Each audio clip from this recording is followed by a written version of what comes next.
J'ai grandi pas loin d'ici, dans le 3e arrondissement, où les rêves se font endormis. Une fois debout, on n'a plus le temps. Mon père gagnait sa vie à l'usine de Camaro, pareil comme son père avant lui, même qui posait le même morceau. Ma mère faisait des ménages, moi je rêvais d'être écrivain, et puis de pelleter des nuages pour que le soleil brille enfin. Mais j'étais si mauvais à l'école que je pensais pas que j'y arriverais. J'étais pas de ceux qu'on traitait de bol, même quand je donnais tout ce que j'avais. Mais il y avait Monsieur Desilets, un prof fin et disponible, qui m'avait pris sous son aile et croyait en mon talent subtil. Dommage, ça n'allait rien changer, je coulerais le test du ministère.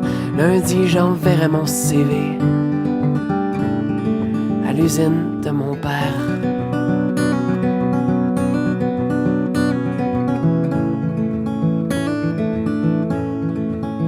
Mais la veille de l'examen final, le bon Monsieur Desilets m'a tendu un crayon banal roulé dans un velours épais. Et puis, tout en fixant ma main, il a dit: ce crayon-là, il est magique, prends-le demain pour l'examen. Et c'est les réponses et les répliques. J'suis pas du genre à croire tout ce qu'on me dit, mais mon prof inspirait confiance.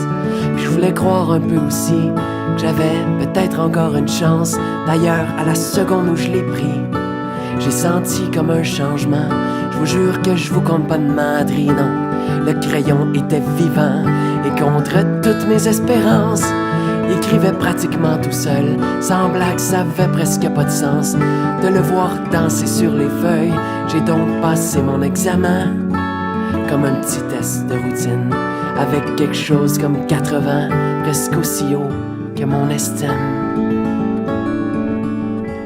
J'aurais dû rendre le crayon, j'étais quand même pas un voleur, mais pour une fois que je me trouvais bon, puis que l'avenir était en couleur, j'ai mis le stylo dans ma poche, puis je suis parti en courant, la conscience aussi lourde qu'une roche qu'on brise pour en faire du ciment. Et au fil des années, je suis devenu l'auteur que j'espérais. J'ai même vendu dans le monde entier tous mes bouquins et mes essais, mais avec le sentiment étrange qu'au fond, j'avais rien accompli. Le crayon vainquait les pages blanches, moi, je n'étais que son outil.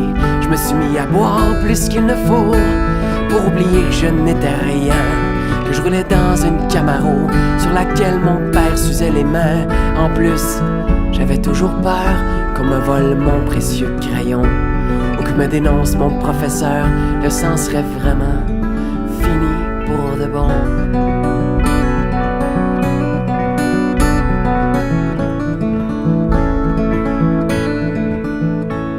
Ils m'ont retrouvé hier soir à une séance de dédicace.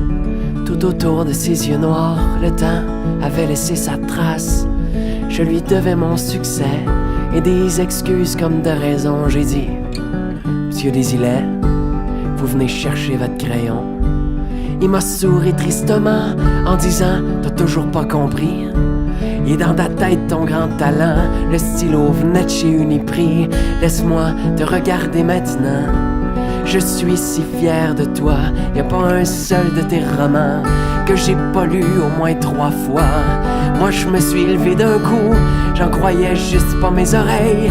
J'ai pris mon vieux prof par le cou, la vérité me donnait des ailes.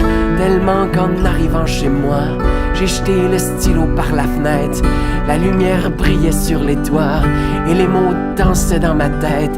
J'ai pas fermé l'œil de la nuit, non, j'ai écrit sans m'arrêter le nombre de feuilles que j'ai noircies. Je pourrais même pas les compter. Ça raconte l'histoire d'un petit gars qui a tellement pas confiance en lui, qu'il trouve plus facile de croire qu'un crayon peut faire de la magie. Car dans le 3e arrondissement, les rêves volent pas très haut, on les laisse traîner sur un banc devant l'usine de Camaro. Et comme on entend la machinerie crier jusque dans le cours d'école, on comprend vite dès qu'on est petit qu'il y a juste les oiseaux qui s'envolent.